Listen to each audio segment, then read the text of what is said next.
The crystal spires of Nexus Prime gleamed under the light of three suns, their surfaces reflecting the countless ships that docked at humanity's greatest diplomatic station. Ambassador Elena Vasquez stood at the observation deck, watching the steady stream of vessels from dozens of different species. For 30 years, this place had been the crown jewel of human diplomacy, a testament to their ability to bring together the most fractured alliance in galactic history. Today, she was here to shut it down. Madam Ambassador, the final transport is ready for departure, came the voice of her aide, Marcus Chun, from behind her. His tone carried the weight of what they were all feeling, the end of an era that had defined human civilization for generations. Elena turned away from the window, her weathered face showing the strain of the past months. At 73, she had spent more of her life in space than on Earth, dedicating herself to the belief that words could solve any problem, that understanding could bridge any gap. The galaxy had taught her otherwise. "Have all the diplomatic archives been secured?" she asked, straightening her formal Navy jacket one last time. "Every document, every treaty, every cultural exchange record. The quantum drives are locked and ready for transport to Earth," Marcus replied, his fingers dancing across his tablet as he confirmed the final details. Elena nodded, then activated her communication device.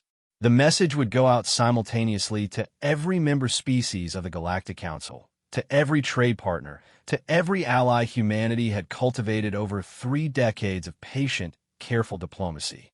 To all beings who received this transmission, she began, her voice steady despite the magnitude of what she was announcing. "This is Ambassador Elena Vasquez of the Terran Diplomatic Corps, speaking on behalf of the United Earth Government and all human colonies. As of this moment, humanity is formally withdrawing from all diplomatic relations with non-human species." She paused, knowing that across the galaxy, in council chambers and trading posts and military command centers, beings were stopping what they were doing to listen. The implications of her words would ripple through space faster than any ship could travel. "For 30 years, we have served as mediators, as peacemakers, as the bridge between species that could not speak to each other without human translation. We have prevented 17 wars, negotiated 43 trade agreements, and facilitated the peaceful resolution of over 3,000 disputes. We did this because we believed in the power of communication and the possibility of unity among the stars." The ambassador's voice grew harder, carrying decades of accumulated frustration. That faith has been rewarded with betrayal, exploitation, and contempt. While we spend our resources maintaining peace, others use that peace to strengthen themselves at our expense. While we opened our borders to refugees and traders, others closed theirs to us. While we shared our knowledge freely, others hoarded theirs behind walls of bureaucracy and prejudice. Elena walked to her desk, where a thick folder lay open. Inside were reports that told the story of humanity's gradual marginalization in the very alliance they had created. The Zephyrian Empire has imposed a 90% tariff on human goods while demanding free access to our markets.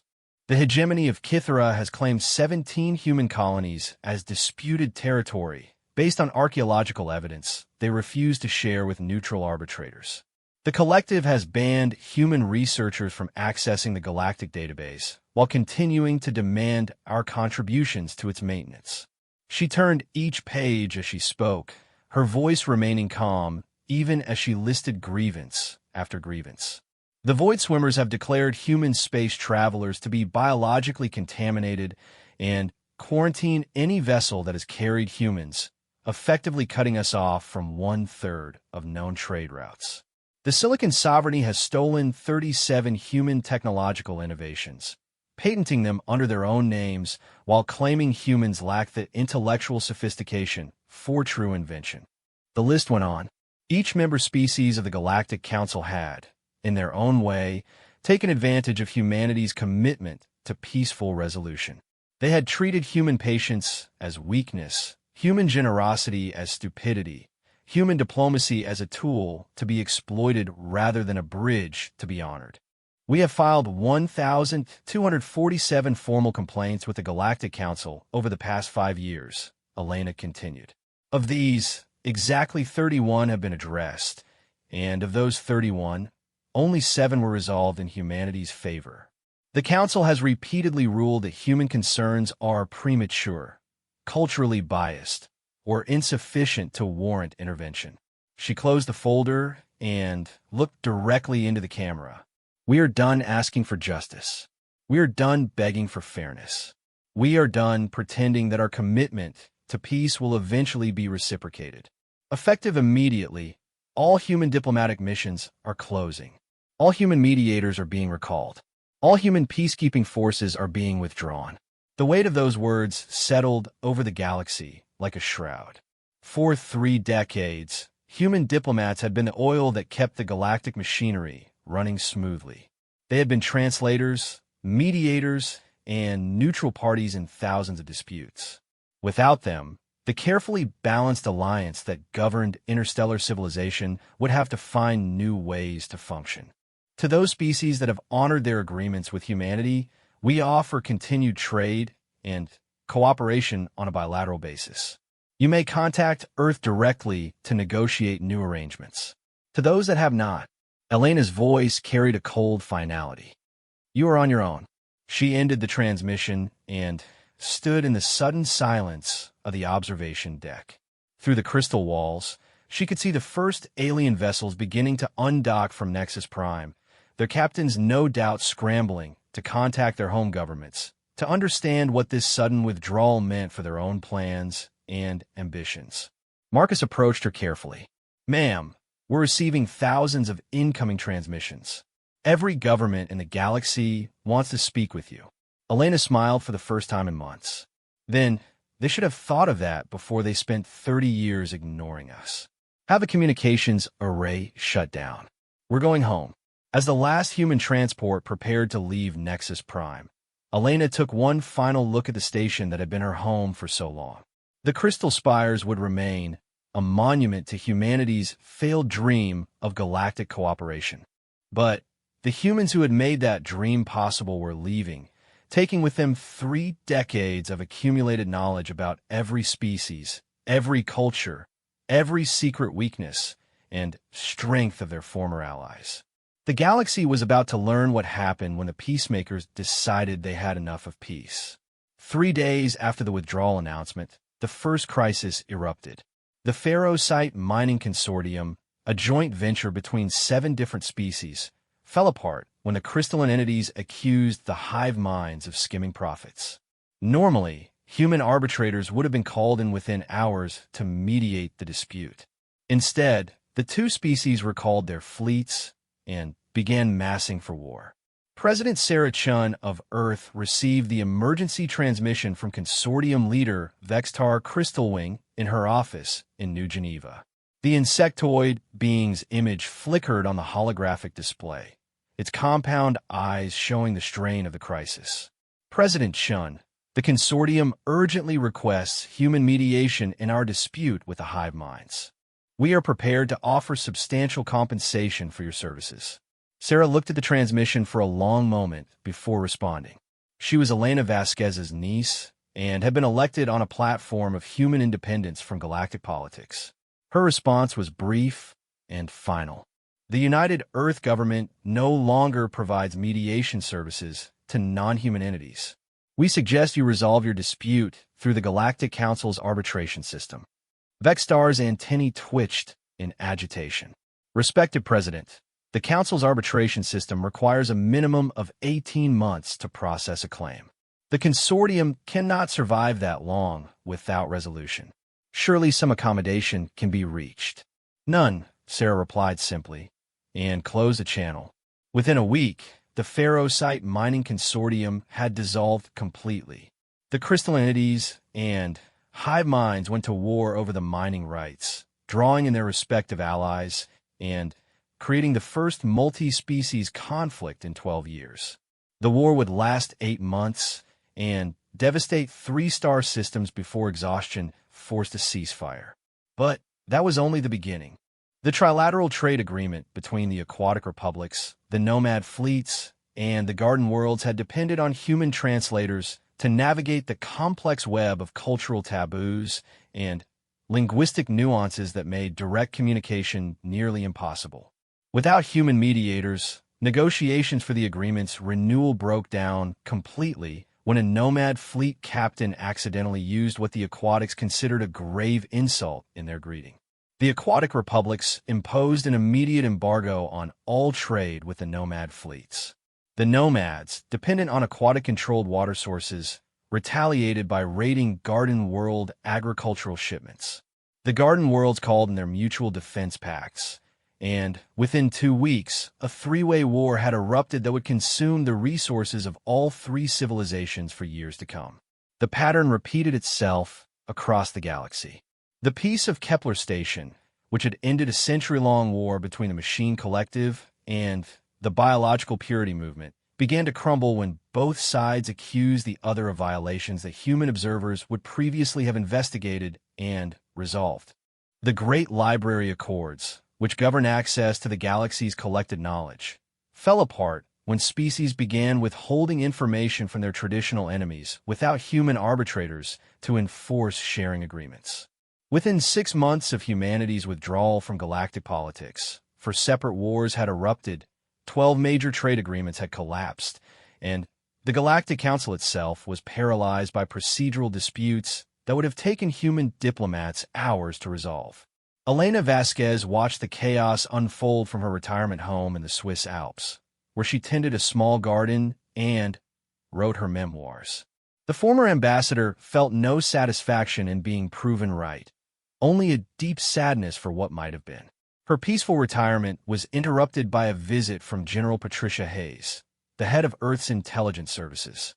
"Elena, we need to talk," Patricia said, settling into a chair on the garden terrace. "The intelligence community has been analyzing the fallout from our withdrawal. The numbers are significant." Elena poured tea for both of them, her movements deliberate and calm. "How significant?" "Galactic trade volume has decreased by 37%. Military spending across all major powers has increased by an average of 40%. The Galactic Council has been unable to pass any meaningful legislation in 4 months because no one trusts anyone else anymore without human mediation." Patricia pulled out a secure tablet and showed Elena a series of charts and graphs. "But here's the interesting part," she continued. "While everyone else is tearing each other apart, human colonies have seen unprecedented growth. Without the burden of maintaining galactic peace, we've been able to focus our resources on our own development. Our trade with Earth has increased by 60%. Our population growth has accelerated, and our technological advancement has jumped forward by decades." Elena studied the data with interest. "Are you suggesting that our withdrawal was economically beneficial?" "I'm stating it as fact," Patricia replied. "But there's more. Our intelligence networks, which we built up over 30 years of diplomatic contact, are still largely intact. We know more about the internal politics, military capabilities, and economic vulnerabilities of every major power than they know about each other. Information that we use to share freely in the name of transparency, we now keep to ourselves." The general leaned forward, her expression serious. "Elena, for the first time in human history, we're not just another species trying to find our place in the galaxy. We're a power unto ourselves, with advantages that grow stronger every day while our former allies grow weaker." Elena sipped her tea thoughtfully. "And what does the government intend to do with these advantages?" "That depends," Patricia said, "on whether the galaxy learns to function without us, or whether they come crawling back begging for help." As if on cue, Elena's personal communication device chimed. The incoming message was from Nexus Prime, though the station was now largely abandoned. Only a skeleton crew remained to maintain basic operations. The message was from Chancellor Vorthak of the Galactic Council, the elderly Zephyrian who had led the organization for the past decade. His image appeared in holographic form, his usual pompous demeanor replaced by something approaching desperation. "Ambassador Vasquez," He began, his translator giving his words a stilted quality. I hope this message finds you well. The Council has asked me to reach out to you personally regarding humanity's withdrawal from galactic affairs. Elena and Patricia exchanged glances. It had taken the Council 6 months to swallow their pride enough to make this call. The situation in the galaxy has become challenging since your departure. We had not fully appreciated the extent to which human mediation had become integral to galactic stability. The Council would be willing to discuss terms for humanity's return to diplomatic engagement. The Chancellor paused, clearly struggling with words he had never thought he would have to say. We are prepared to offer humanity a permanent seat on the Council Executive, with veto power over all major decisions. We would also be open to discussing revisions to trade agreements and territorial disputes that have been raised by your government. If you could see your way clear to reopening negotiations. Elena turned off the message without listening to the rest. Interesting timing, she said to Patricia. They're finally ready to talk after 6 months of chaos. The question is, Patricia replied, are we ready to listen? Elena looked out over her garden, where the first snow of winter was beginning to fall. She thought about the young diplomat she had once been, full of hope for a united galaxy. That woman would have jumped at the chance to return to the negotiating table, to rebuild the bridges that had been burned.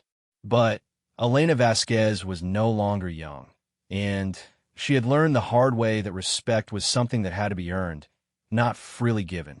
Tell the Chancellor, she said finally, that humanity appreciates his message, and that we'll consider a response when the galaxy demonstrates that it can survive without us. Patricia smiled. And if they can't? Elena's expression remained serene as she watched the snow fall.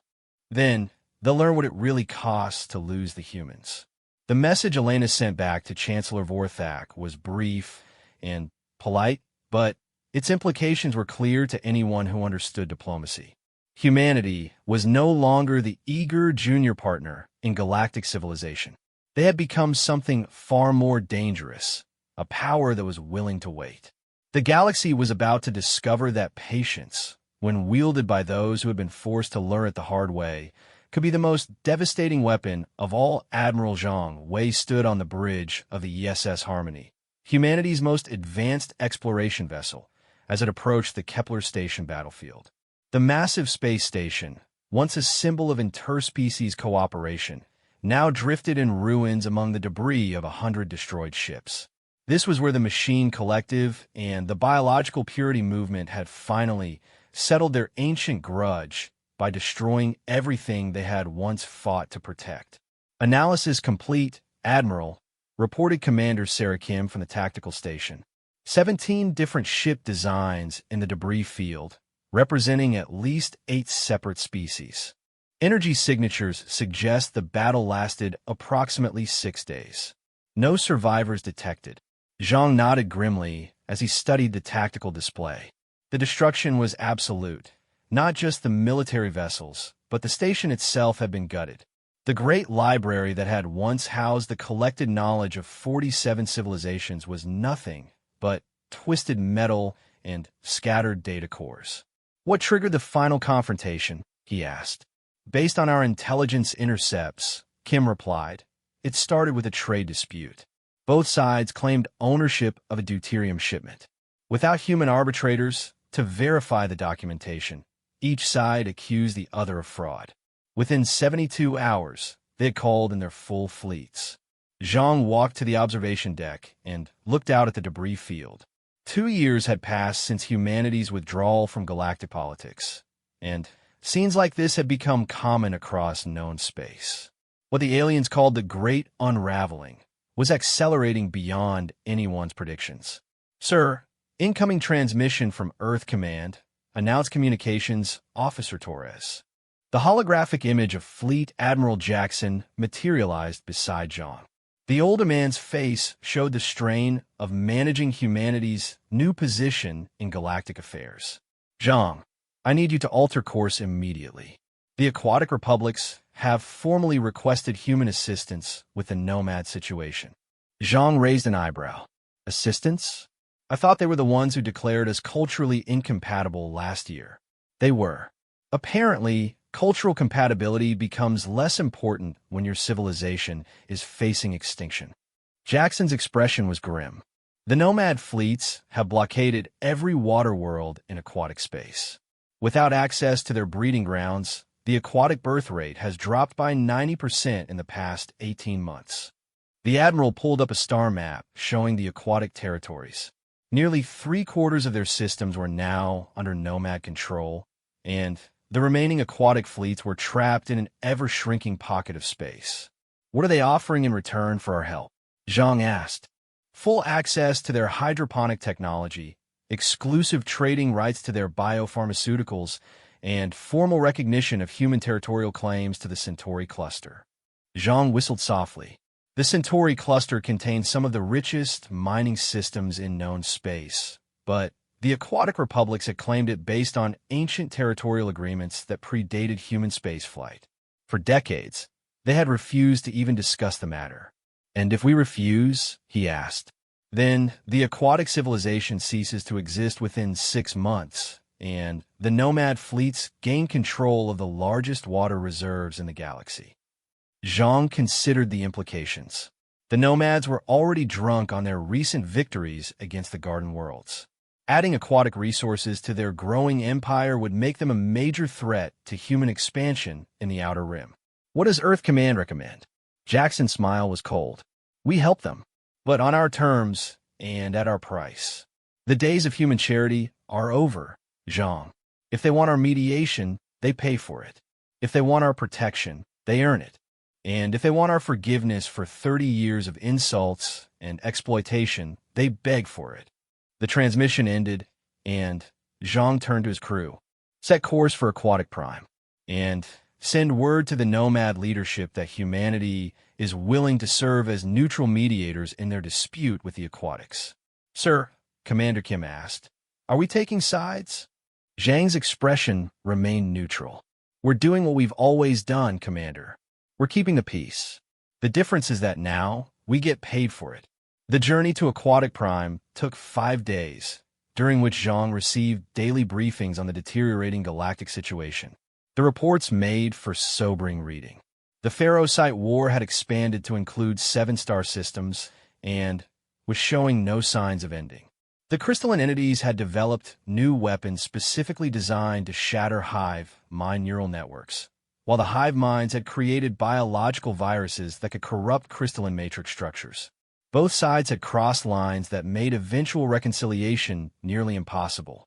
The Garden Worlds had formed an alliance with the Silicon Sovereignty, but their combined fleets were still losing ground to the nomad expansion.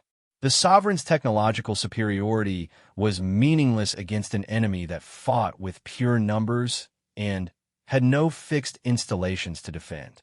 Most concerning of all, the Zephyrian Empire was mobilizing its full military might for what their intelligence services called Operation Hegemony, a plan to conquer their neighbors while those neighbors were distracted by other wars. The galaxy is tearing itself apart, Zhang observed to his senior staff during their daily briefing, and everyone expects us to fix it for them. The question is whether we should, replied Dr. Elizabeth Morris, the ship's xenological specialist. Some of these conflicts have been brewing for centuries. Maybe it's better to let them burn themselves out. Chief Engineer Carlos Rodriguez shook his head. That's not who we are, Doctor. We've always been the ones to step in and stop the fighting. Have we? Morris countered. Or have we been enablers, allowing these species to avoid dealing with their fundamental incompatibilities by providing an external mediator? Maybe forcing them to work out their own solutions will lead to more permanent peace. Zhang listened to the debate with interest. This was the central question that Earth's leadership had been wrestling with for 2 years. Were they helping the galaxy by staying away, or were they condemning billions of beings to unnecessary suffering? The answer came when they reached Aquatic Prime. The planet that had once been the jewel of aquatic civilization was dying. The massive oceans that covered 90% of its surface were turning brown with algae blooms caused by industrial pollution. Without access to their pristine breeding worlds, the aquatics have been forced to use their homeworld's oceans for both habitation and production, destroying the delicate ecosystem balance they had maintained for millennia. Chancellor Rieftau of the Aquatic Republics met Zhang's shuttle personally, an unprecedented honor that spoke to the desperation of her people. The Chancellor was ancient even by aquatic standards, her bioluminescent patterns dim with age and stress. Admiral Zhang, she said through her translation device, her words carrying the formal cadence of aquatic diplomatic speech. The republics are honored by your presence. We have prepared quarters for your delegation that meet human environmental requirements. Zhang nodded politely. Chancellor, Earth appreciates your hospitality. I understand you have a proposal for us to consider. The Chancellor's patterns flickered in what Zhang recognized as embarrassment. Admiral, we must speak plainly. The situation has progressed beyond diplomatic niceties. Our species faces extinction. The nomad blockade has prevented access to our breeding grounds for 23 months. Our birth rate has fallen to levels that cannot sustain our population. She led Zhang through the underwater city that served as the Republic's capital. The architecture was beautiful, flowing organic curves that mimicked the movement of water. But even here, signs of decay were evident. Many of the outer districts were abandoned, their bioluminescent lighting systems dark and dead. We have made mistakes, the Chancellor continued, her translator giving her words a mechanical quality that couldn't hide their emotional weight. In our pride, we believed that the natural order would eventually assert itself, that conflicts would resolve themselves without external interference.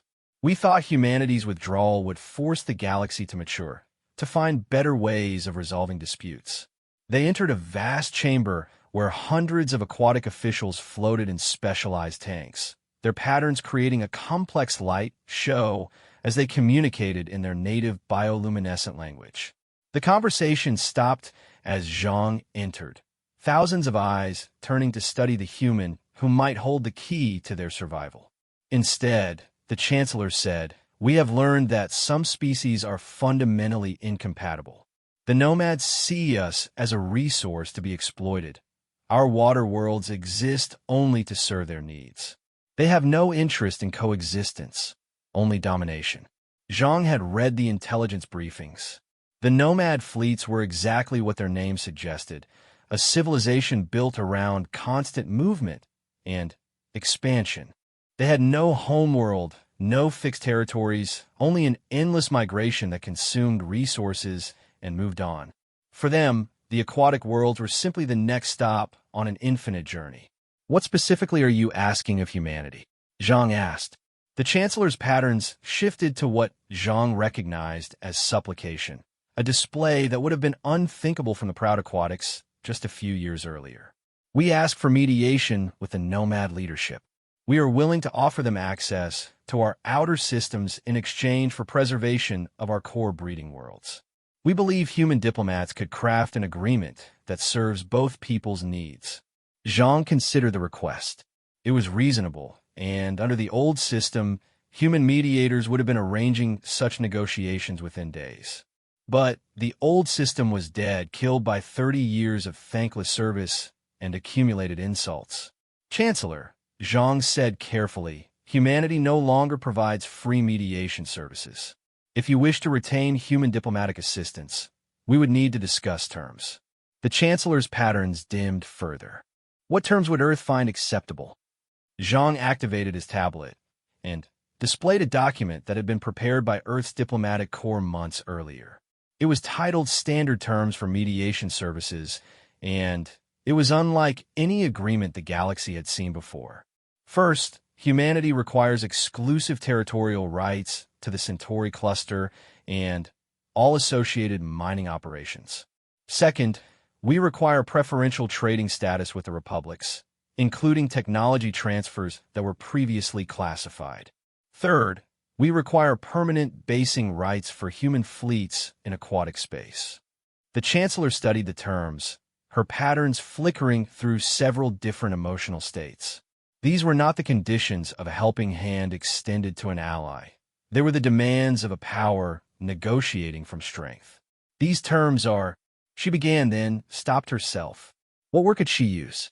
Excessive? Exploitative? The same words that humans had swallowed for 30 years, while being slowly marginalized by their supposed allies?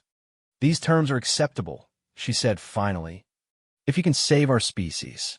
Zhang nodded and prepared to send the agreement to Earth for final approval. But, as he did, he couldn't help but notice the irony.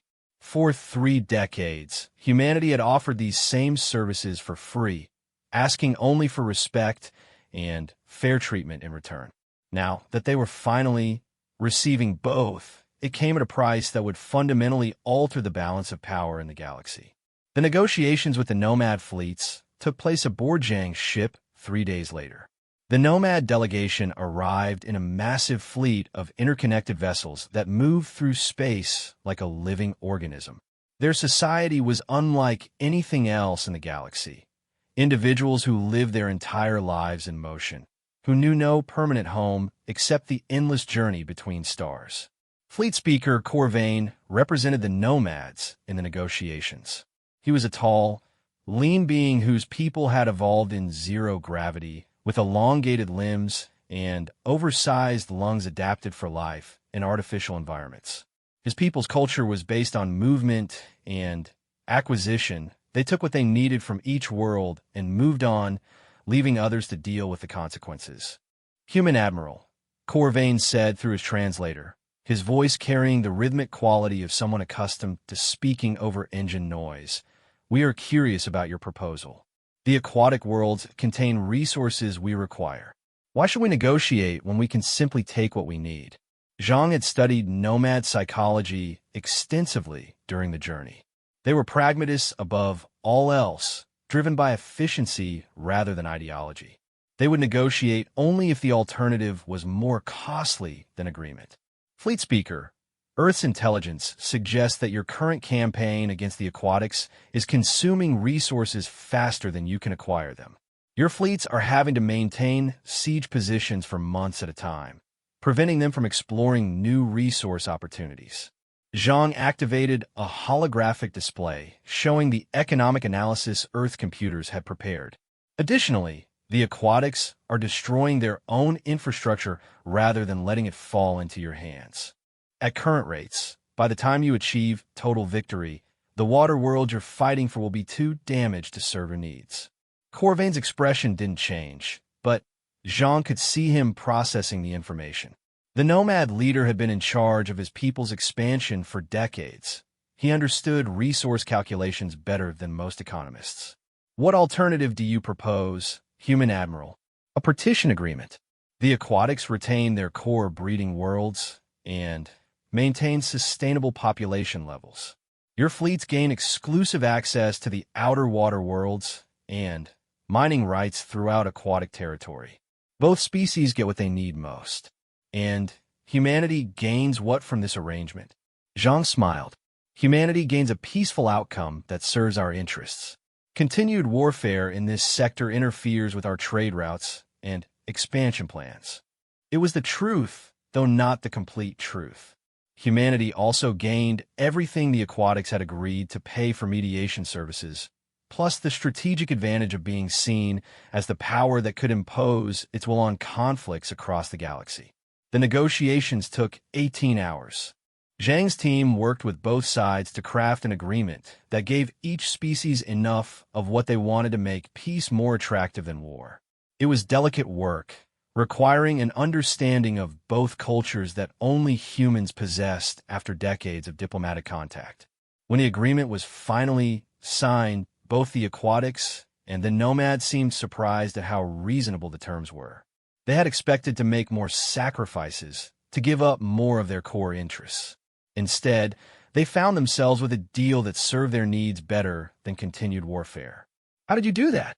Chancellor Reeftal asked Zhang privately after the signing ceremony. Our own negotiators spent months trying to find a solution and achieved nothing. Zhang considered his answer carefully. Chancellor, the difference isn't in our negotiating skills.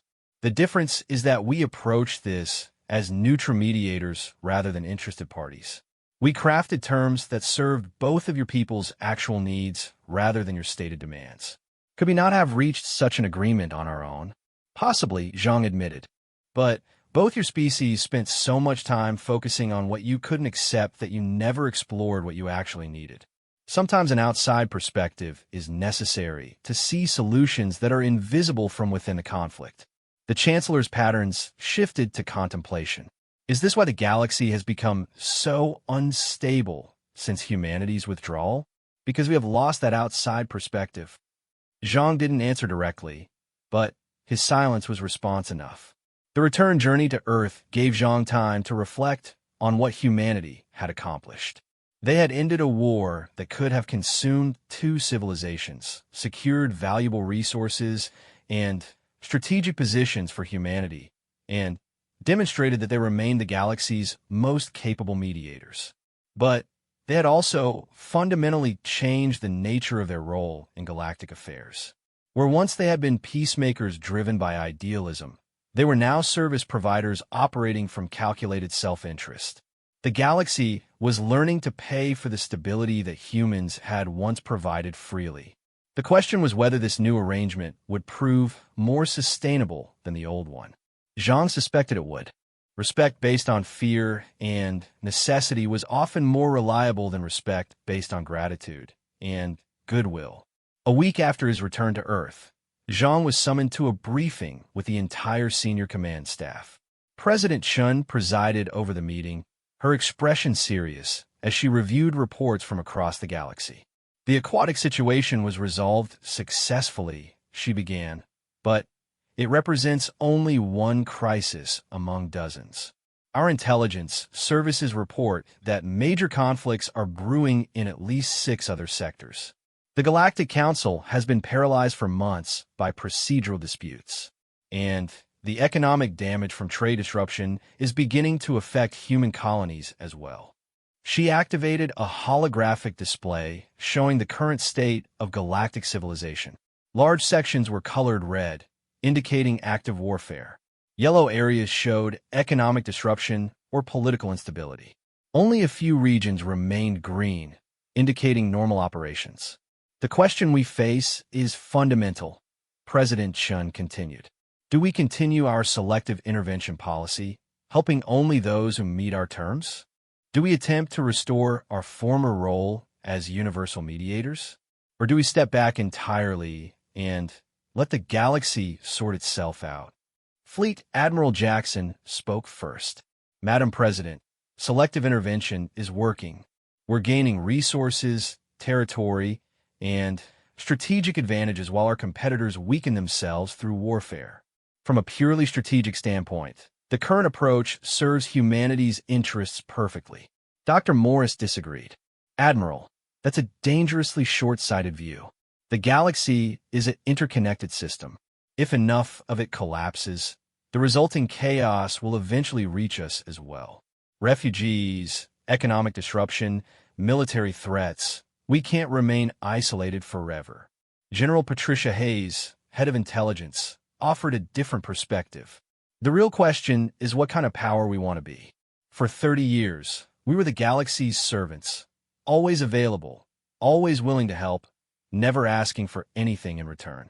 Now we have the opportunity to be its masters, setting terms, choosing our interventions, building an empire based on our unique capabilities. President Chun listened to the debate for several hours before making her decision. We continue the current policy, she announced, but with modifications. We will not intervene in every conflict, but we will prevent any single power from becoming dominant enough to threaten human interests. We will provide mediation services to those who can afford them, but we will also ensure that no species becomes so dependent on us that our withdrawal would cause collapse. She looked around the room at her advisors. Humanity's goal is not to rule the galaxy, but to ensure that no one else does either.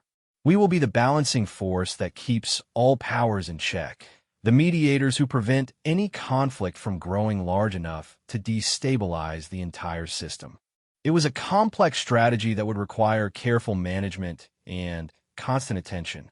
But as Zhang left the briefing, he reflected that it was also a strategy that played to humanity's greatest strength, their ability to see the big picture while managing the details.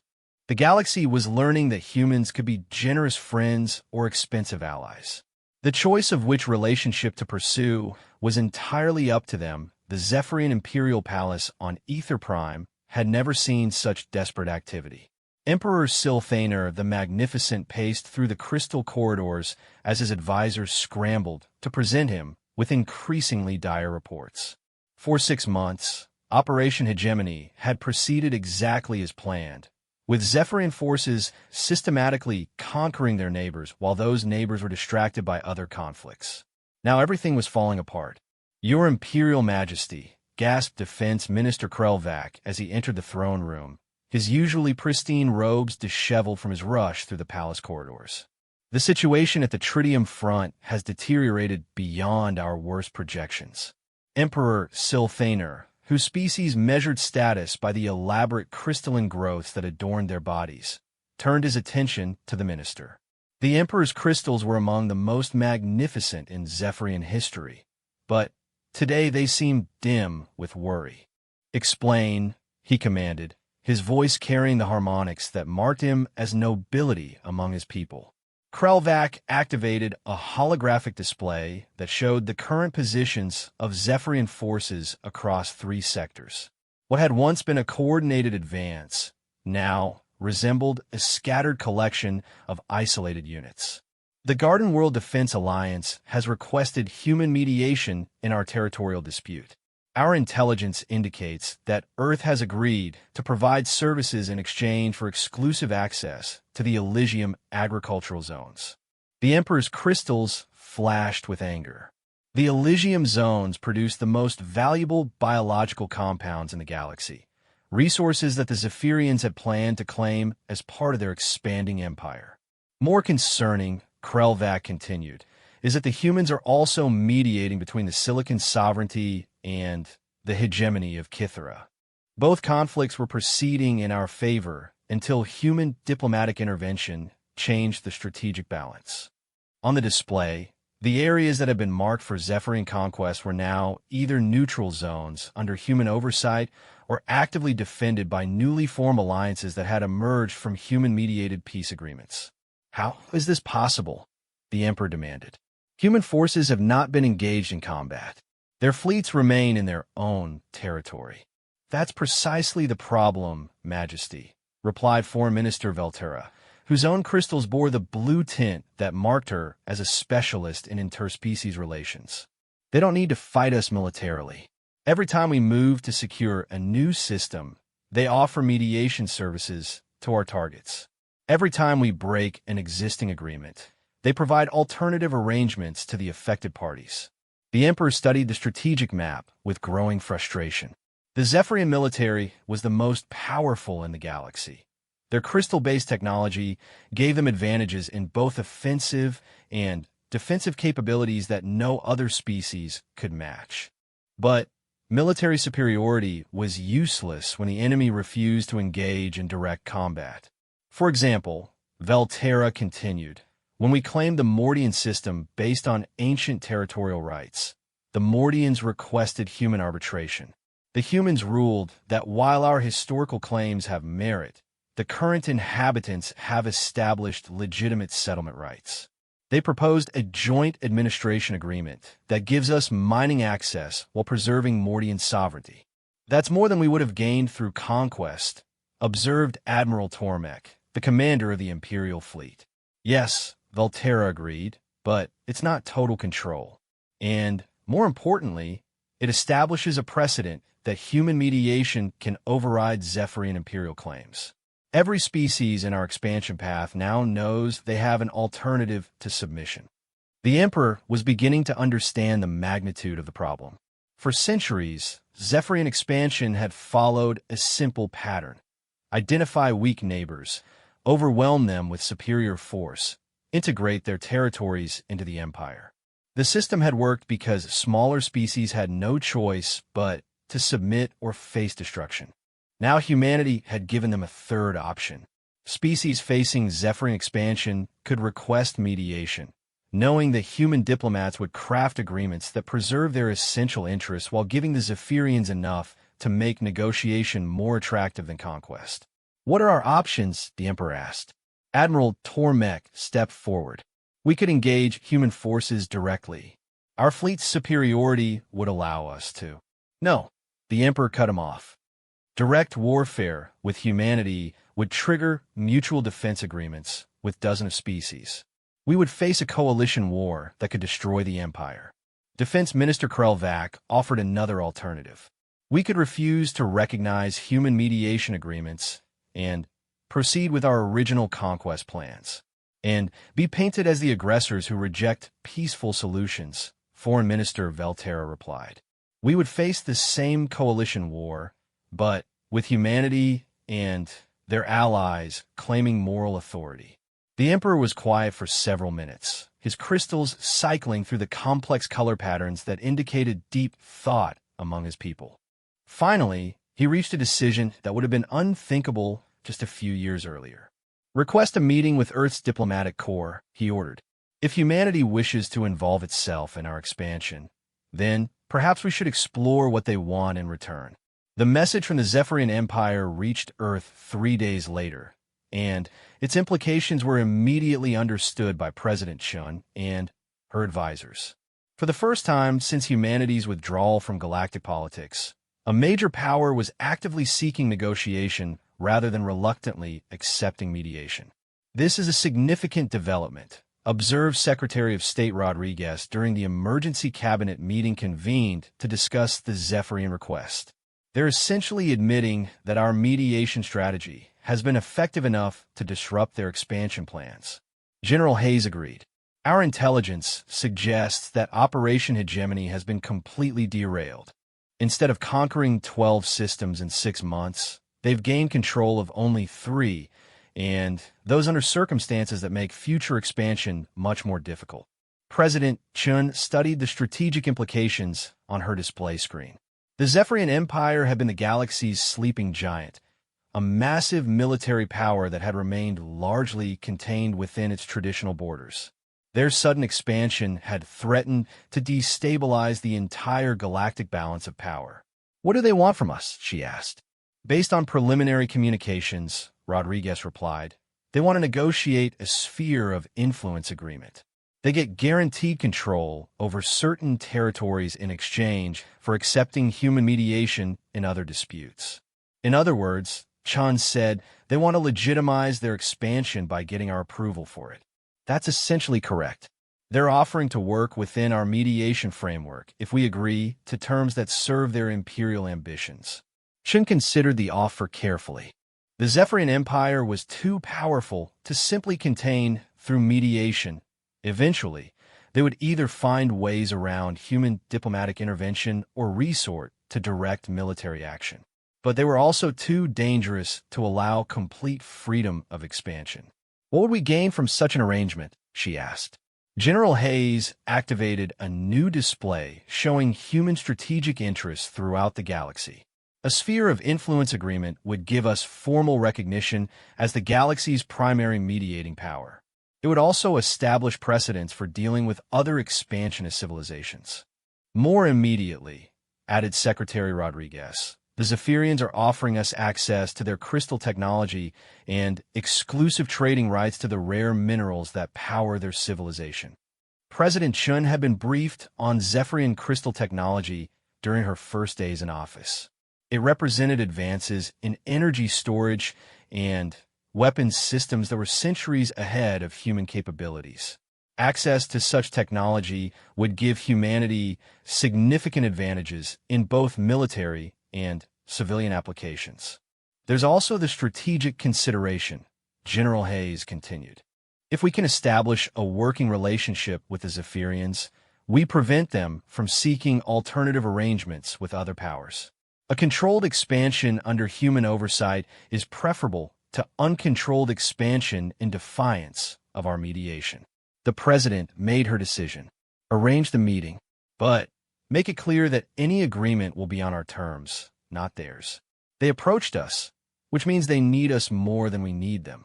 The negotiations took place on neutral ground, a space station in the Vega system that had been abandoned during one of the recent trade wars. Admiral Zhang commanded the human delegation, while Emperor Silfiner himself led the Zephyrian representatives. The meeting began with the elaborate ceremonial displays that Zephyrian culture demanded. The Emperor's crystals created complex light patterns that served as both greeting and display of status, while his advisors arranged themselves in the precise hierarchical formation that indicated the importance of the occasion. Zhang responded with appropriate human diplomatic protocols, but he kept the formalities brief.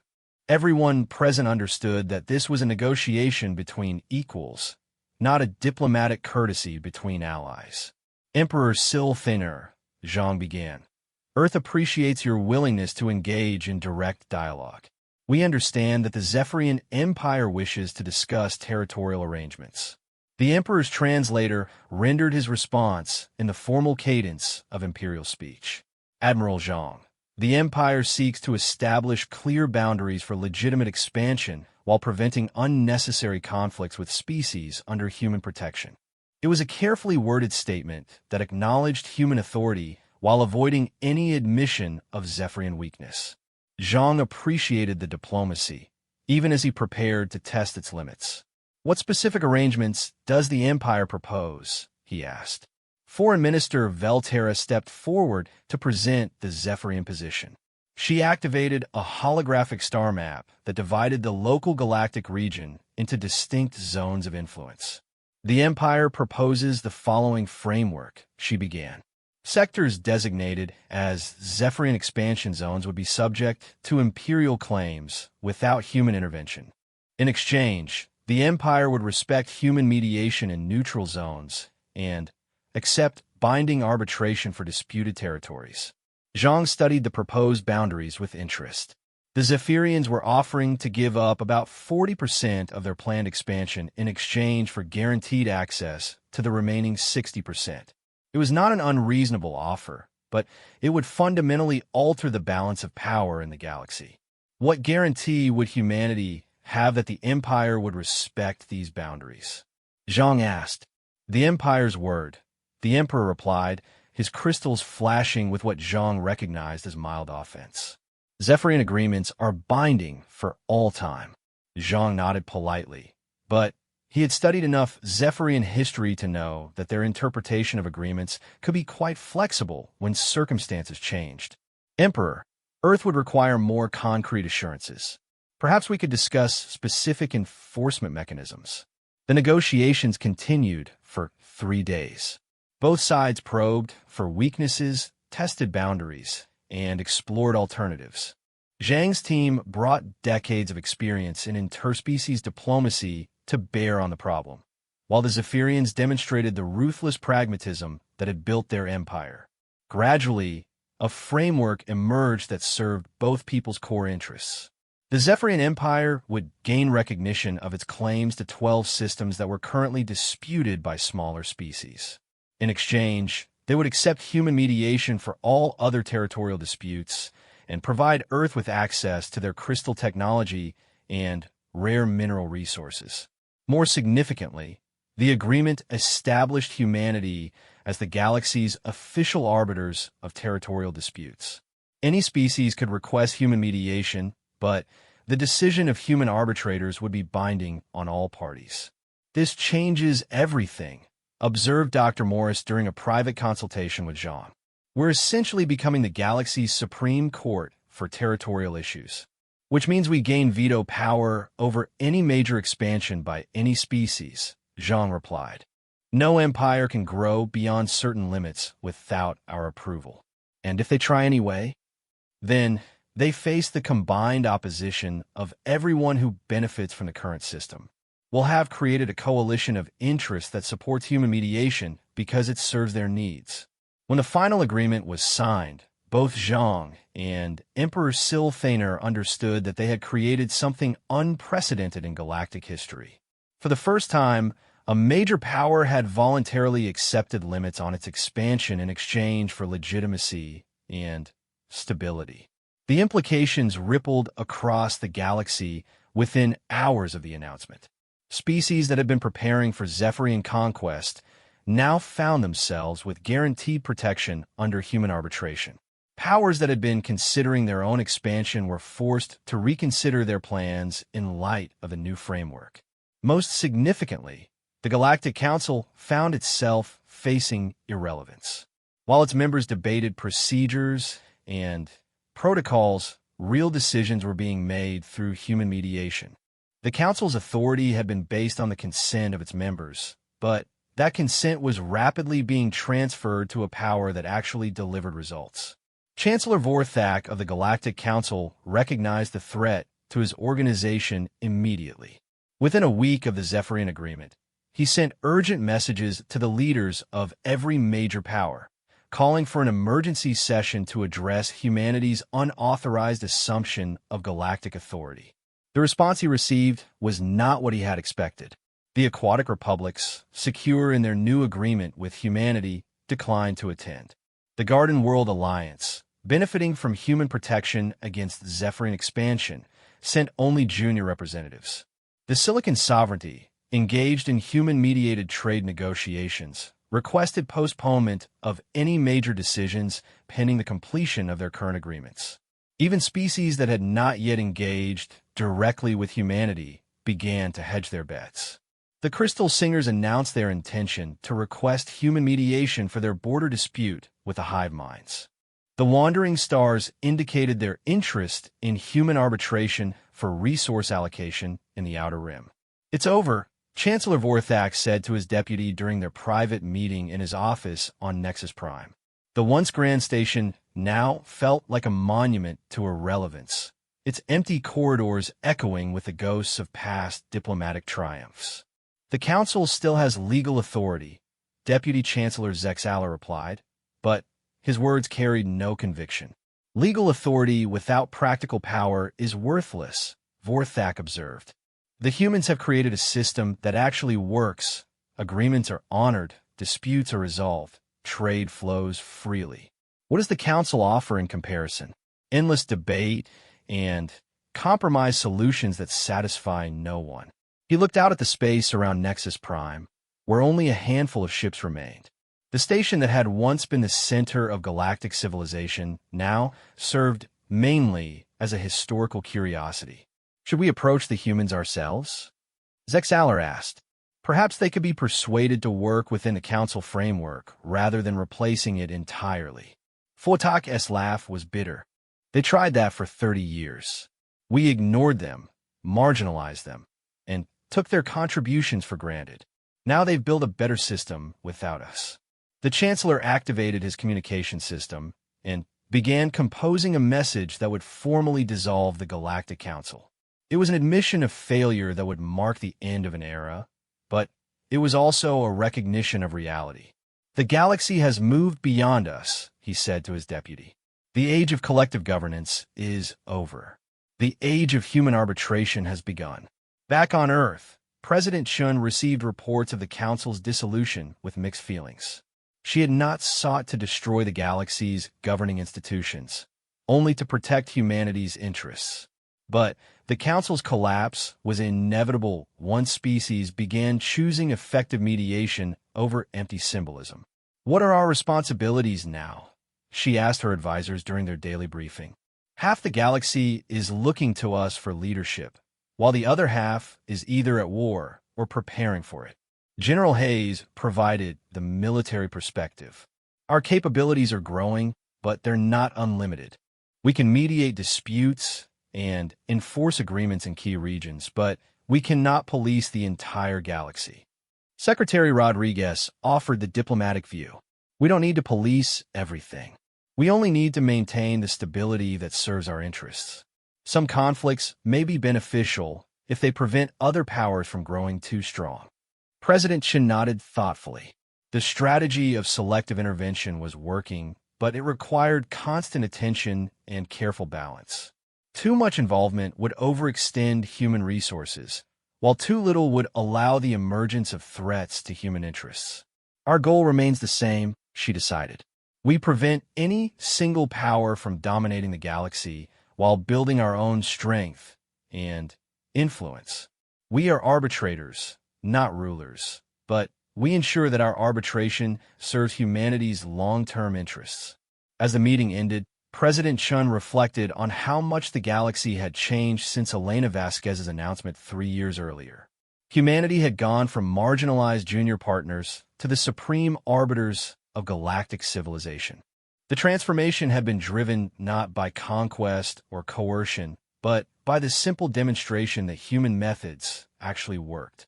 The galaxy was learning that effective governance was worth paying for, and humanity was the only power capable of providing it.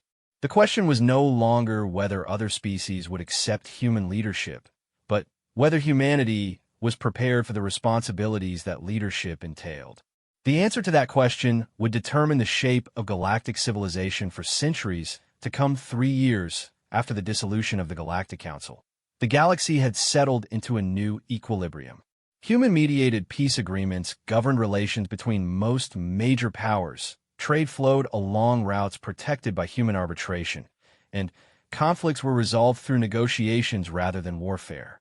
But beneath the surface stability, tensions were building that would test humanity's new role in ways none of them had anticipated.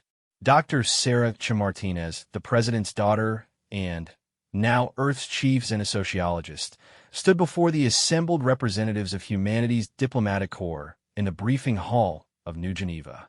At 35, she had inherited her mother's analytical mind and her Aunt Elena's understanding of galactic politics, making her the perfect choice to lead humanity's most ambitious project yet, the Galactic Stability Initiative.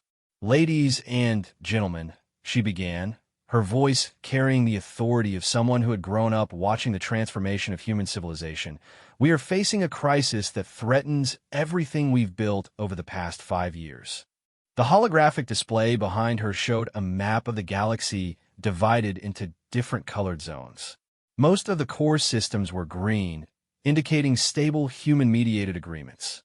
But an alarming amount of territory was now colored orange and red, showing areas of instability and active conflict. The success of our selective intervention policy has created an unexpected problem, Dr. Chamartinez continued. While we've prevented major wars between established powers, we've also created a pressure cooker effect in the Outer Rim. Species that can't afford our mediation services are being driven to increasingly desperate measures. Commander Torres, recently promoted to head of the Diplomatic Protection Service, raised his hand. "Are we talking about the Refugee Crisis Director?" "That's part of it," she replied, changing the display to show migration patterns across the galaxy. Massive arrows indicated population movements from the Outer Rim toward the stable core systems. Over the past 2 years, nearly 50 million beings have fled their homeworlds due to conflicts we chose not to mediate. These refugees are putting strain on the civilizations that have accepted them, threatening the very stability we've worked to create. The scale of the problem was staggering. The galaxy's outer rim had always been home to smaller, less developed species that survived on the margins of galactic civilization. When the major powers had human mediation available to resolve their disputes peacefully, these smaller species found themselves increasingly isolated and vulnerable. More concerning, Dr. Chamartinez continued, is the emergence of what our intelligence services call the Coalition of the Excluded. Over 40 species have formed an alliance specifically opposed to human mediation and the peace agreements we've negotiated. Admiral Zhang, now in his 60s but still serving as humanity's senior diplomatic advisor, leaned forward in his chair. What's their stated goal? They claim we've created a two-tier system that favors wealthy, established civilizations while marginalizing smaller powers. Their leadership argues that human mediation isn't neutral arbitration, but a tool for maintaining the status quo that benefits our allies. Dr. Chamartinez activated a recording of the coalition's most recent public declaration. The speaker was Commander Vexare of the Void Reapers, a species humanity had never directly negotiated with.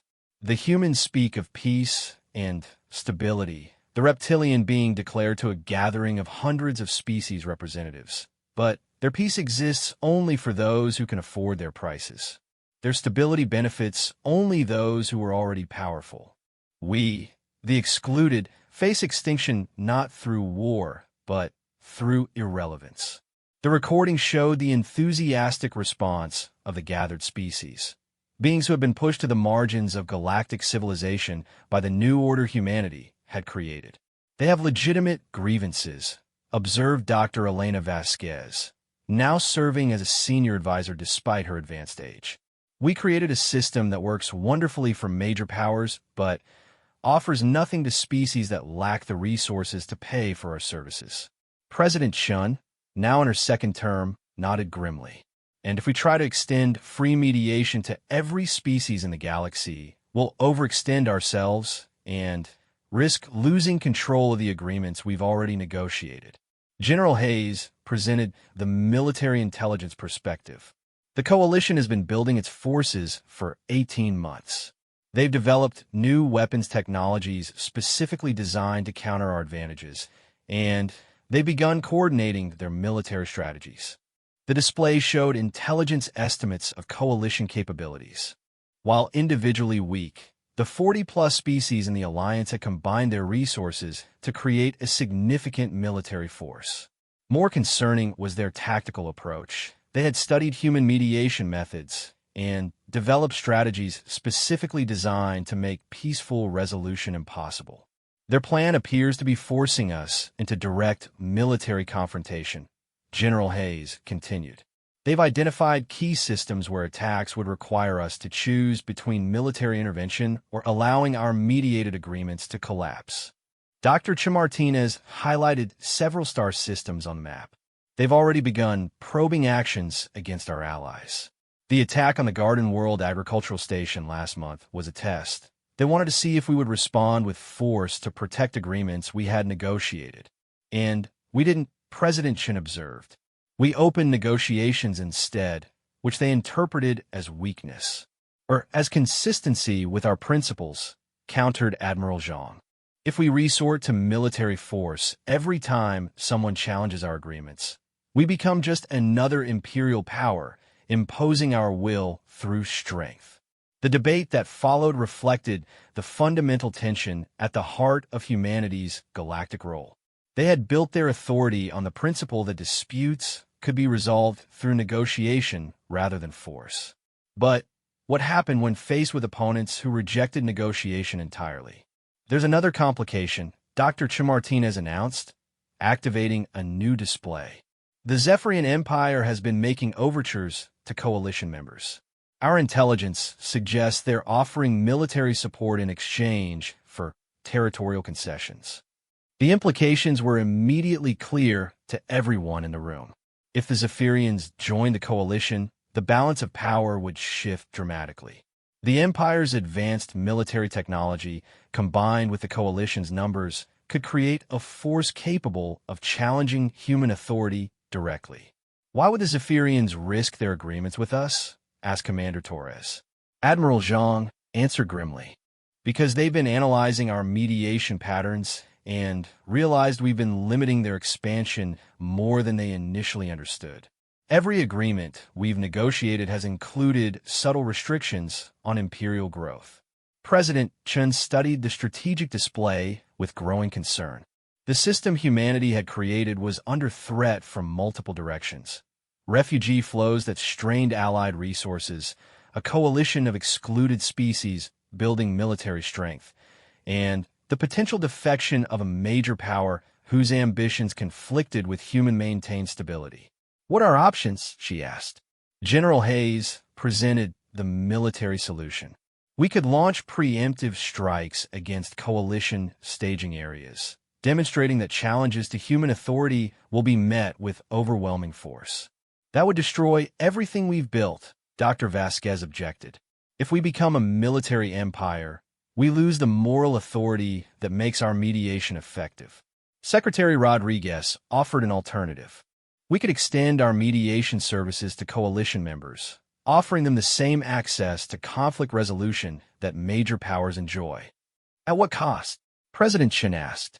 We don't have the resources to mediate every dispute for 40 additional species while maintaining our existing commitments. Dr. Chamartinez had been studying the problem for months, and She believed she had found a solution that could address all their challenges simultaneously. "I propose we establish the Galactic Mediation Academy," she announced. "Instead of trying to mediate every conflict ourselves, we train representatives from allied species in human mediation techniques. We create a core of certified mediators who can handle smaller disputes under our oversight." The room fell silent as the implications of the proposal became clear. "You're suggesting we franchise our diplomatic methods?" Admiral Zhang asked. "I'm suggesting we scale them," Dr. Chamartinez replied. "We've proven that human mediation techniques work because they're based on understanding multiple perspectives and finding solutions that serve everyone's core interests. These techniques can be taught to others." She activated a detailed presentation showing how the Academy would function. "We select promising individuals from allied species and train them in human diplomatic methods. They return to their regions with the authority to mediate disputes under human oversight. For species that can't afford direct human mediation, we offer Academy-trained mediators at reduced costs." President Chun could see the potential benefits immediately. This would allow us to extend our influence without overextending our resources. More importantly, Dr. Chamartinez continued, it addresses the coalition's core complaint. Instead of a system that excludes smaller species, we create pathways for them to participate in the stability we've built. Commander Torres raised a practical concern. What happens if Academy-trained mediators make decisions that conflict with human interests? All major agreements would still require human approval, Dr. Chamartinez explained. Academy mediators would handle local disputes and minor conflicts. They would also serve as the first level of contact for species seeking to enter the human-mediated system. The proposal had merit, but it also carried risks. Training other species in human diplomatic methods would spread humanity's influence throughout the galaxy, but it would also reduce their monopoly on effective mediation. General Hayes identified the strategic advantage. This could actually strengthen our position. Instead of being seen as outsiders imposing solutions, we become the teachers who enabled other species to solve their own problems. Dr. Vasquez nodded approvingly. It also creates a new class of individuals across the galaxy whose careers depend on the continuation of human-style mediation. We build a constituency for our methods that extends far beyond human space. President Chun made her decision. Prepare a formal proposal for the Academy. But I want safeguards built in, oversight mechanisms, quality controls, and the ability to revoke certification if mediators deviate from established principles. "What about the immediate threat from the coalition?" asked Admiral Zhang. "We address that through diplomacy," the president replied. "We invite coalition leaders to participate in the Academy program. We demonstrate that our system can evolve to meet their needs rather than simply excluding them." Dr. Chamartinez was already working on the implementation details. "I recommend we start with a pilot program involving 6 coalition species, ones that have shown willingness to negotiate but haven't committed to military action." The meeting concluded with assignments for each department. The Diplomatic Corps would design the Academy curriculum, Intelligence would monitor coalition and Zephyrian activities, and the military would prepare contingency plans in case diplomacy failed. 2 months later, the first class of the Galactic Mediation Academy convened on Luna Station, humanity's newest diplomatic facility. 36 students representing 18 different species gathered to learn the methods that had brought stability to much of the galaxy. Dr. Chamartinez personally oversaw the opening ceremonies, addressing the assembled students with words that would be remembered as a turning point in galactic history. "You are here because your peoples have chosen engagement over isolation, cooperation over conflict. You will learn not just techniques for resolving disputes, but principles for building lasting peace between different species and cultures." Among the students were representatives from 3 coalition species: the Void Reapers, the Crystal Singers, and the Wandering Stars. Their presence indicated that not all excluded species were committed to military opposition to human authority. The curriculum was intensive and comprehensive. Students learned game theory and psychology, studied case histories of successful negotiations, and practiced mediation techniques under the supervision of experienced human diplomats. But more than technical skills, they absorbed the fundamental philosophy that had made human diplomacy successful. The belief that most conflicts arose from misunderstanding rather than irreconcilable differences. Commander Vexare of the Void Reapers proved to be one of the most capable students, her natural analytical intelligence making her exceptional at identifying the underlying interests behind stated positions.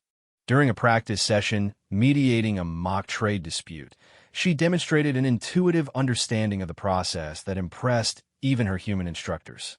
"You see past the words to the needs beneath them," observed Professor Martinez during her evaluation. "That's the mark of a natural mediator." Vexare's success at the Academy created ripple effects throughout coalition leadership. If the Void Reaper's most respected military commander could find value in human diplomatic methods, perhaps the coalition's militant stance needed reconsideration. The shift in coalition attitudes accelerated when the first Academy-trained mediators began resolving actual conflicts. A border dispute between two coalition species that had simmered for decades was settled in 3 days by a mediator trained in human techniques. A resource allocation conflict that had threatened to split the alliance of wandering stars was resolved through structured negotiation that left all parties satisfied.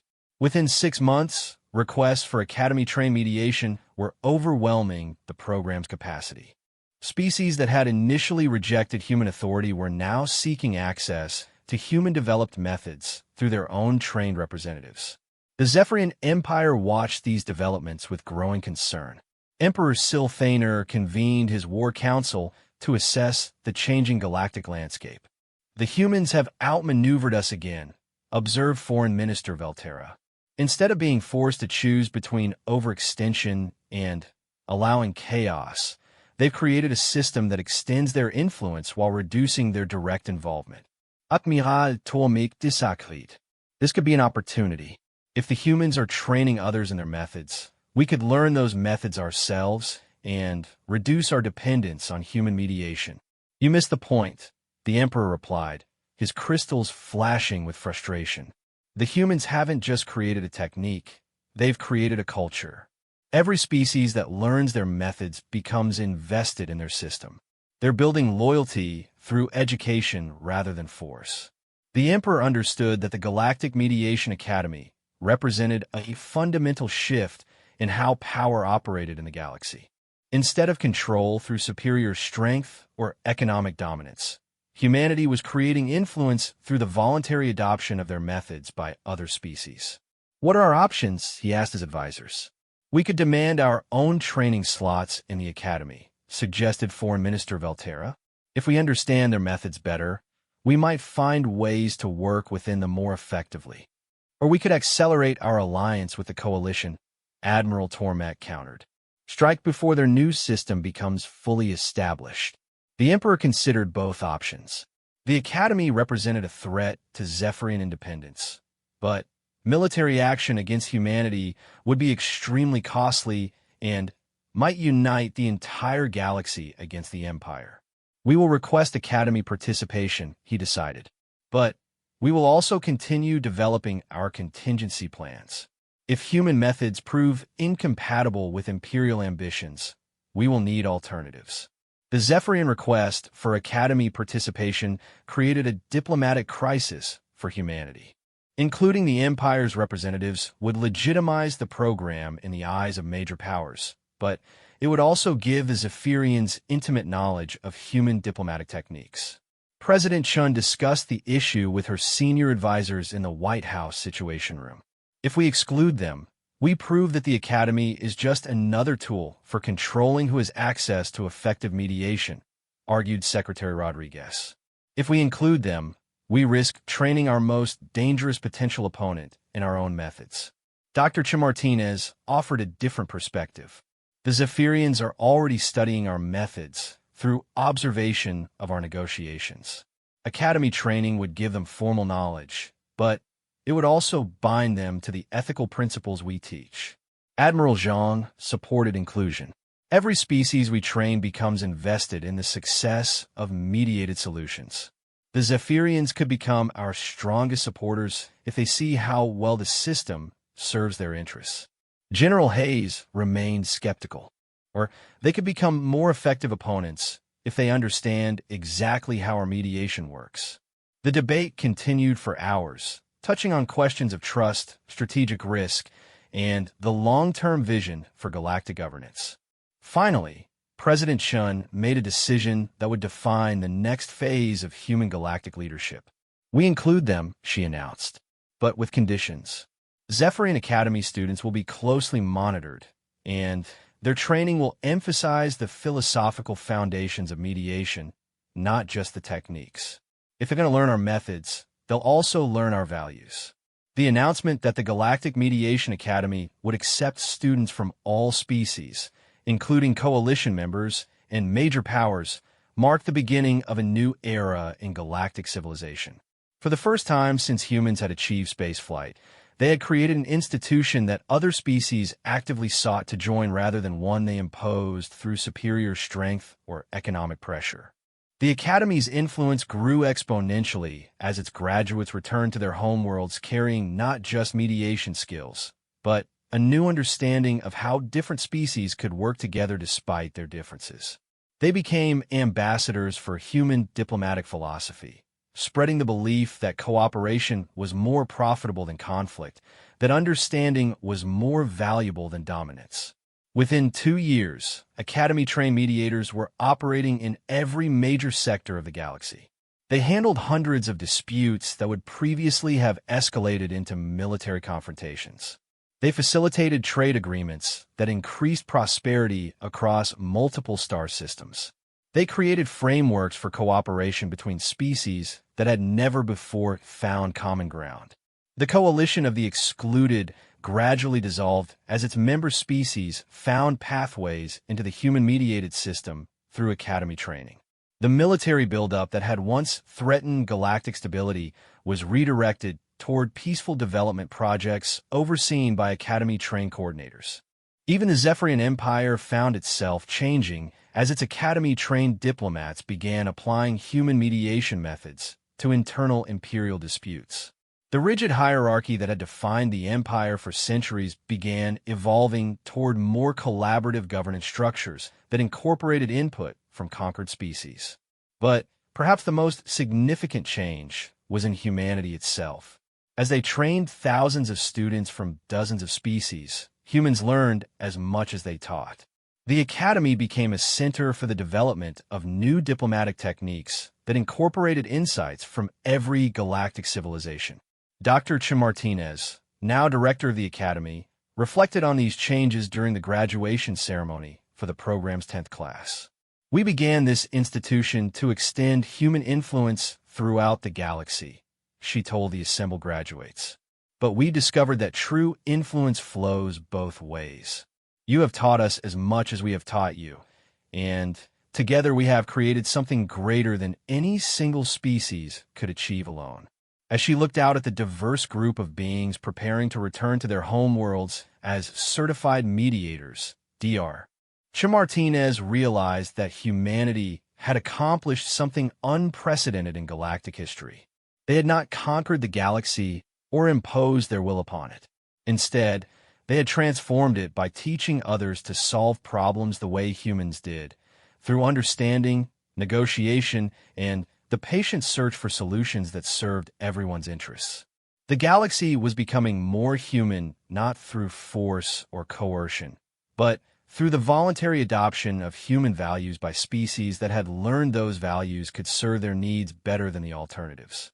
It was, Dr. Martinez reflected, the most thoroughly successful form of cultural influence any species had ever achieved. 10 years had passed since humanity's withdrawal from galactic politics, and the galaxy bore little resemblance to the fractured, war-torn civilization that had once required constant human intervention to maintain basic stability. The transformation was so complete that many younger beings could barely imagine a time when conflicts were resolved through warfare rather than negotiation. Elena Vasquez, now 83, and serving as the Academy's Professor Emeritus of Historical Diplomacy, stood before the largest graduating class in the institution's history. Nearly 200 students representing 73 different species filled the auditorium on Luna Station, their diverse forms creating a living testament to the galaxy's evolution toward cooperation. When I was a young ambassador, Elena began, her voice still carrying the authority that had once shaped galactic policy. I believed that diplomacy was about preventing war.